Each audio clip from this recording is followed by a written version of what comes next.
Hello friends, नमस्कार दोस्तों। हमारे यूट्यूब पेज क्लिनिकल फार्मेसी पे आपका स्वागत है।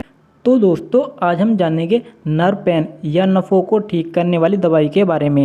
एक उम्र के बाद शरीर कमज़ोर होने लगता है, जिससे हाथ पैरों की नसों में दर्द रहने लगता है।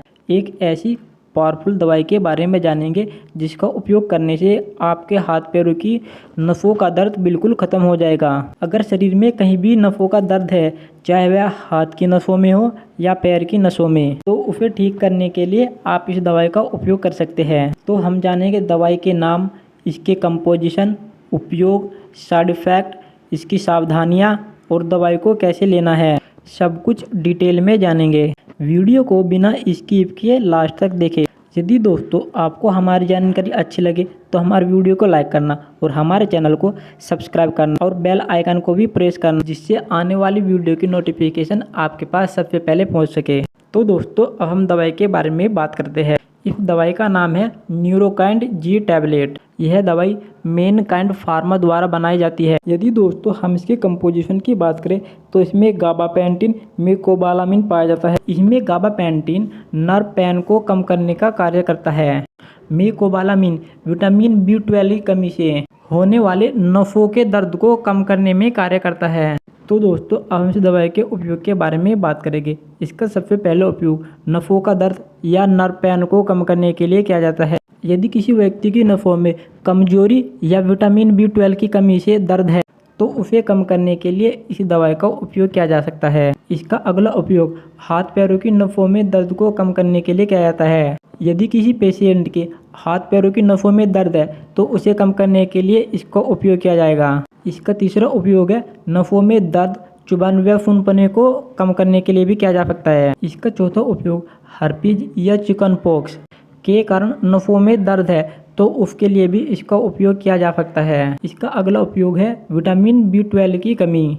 यदि किसी व्यक्ति के शरीर में विटामिन B12 की कमी है, तो उसे पूरा करने के लिए भी इसका उपयोग किया जाता है। इसका अगला उपयोग है कैंसर के पेशेंट। यदि कोई कैंसर का पेशेंट है और उसकी नसों में दर्द रहता है, तो उसके लिए भी इस दवाई का उपयोग किया जाएगा। शुगर के पेशेंट, यदि कोई शुगर का पेशेंट है और उसकी नसों में दर्द रहता है, तो उसे कम करने के लिए भी इस दवाई का उपयोग किया जा सकता है। यदि किसी व्यक्ति को नींद, थकान या कमजोरी सी रहती है, तो उसके लिए भी इस दवाई का उपयोग किया जाएगा।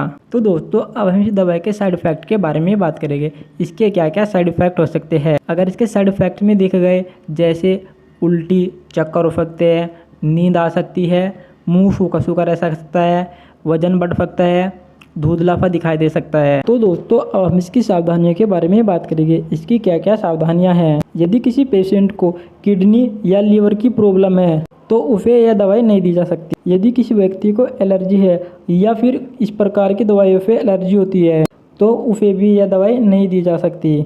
इस दवाई को लेने के बाद आप ड्राइविंग नहीं कर सकते।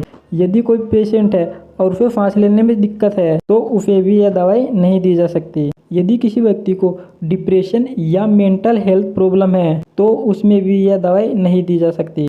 प्रेगनेंसी और ब्रेस्ट फीडिंग में भी इसे दवाई को नहीं चलाया जा सकता। अल्कोहल, यदि कोई व्यक्ति शराब का सेवन करता है, तो उसे भी यह दवाई नहीं दी जा सकती। तो दोस्तों, हम दवाई के डोज के बारे में बात करेंगे। इसे कब और कैसे लेना है।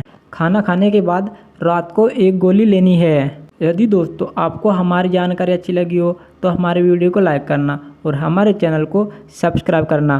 तब तक के लिए जय हिंद दोस्तों।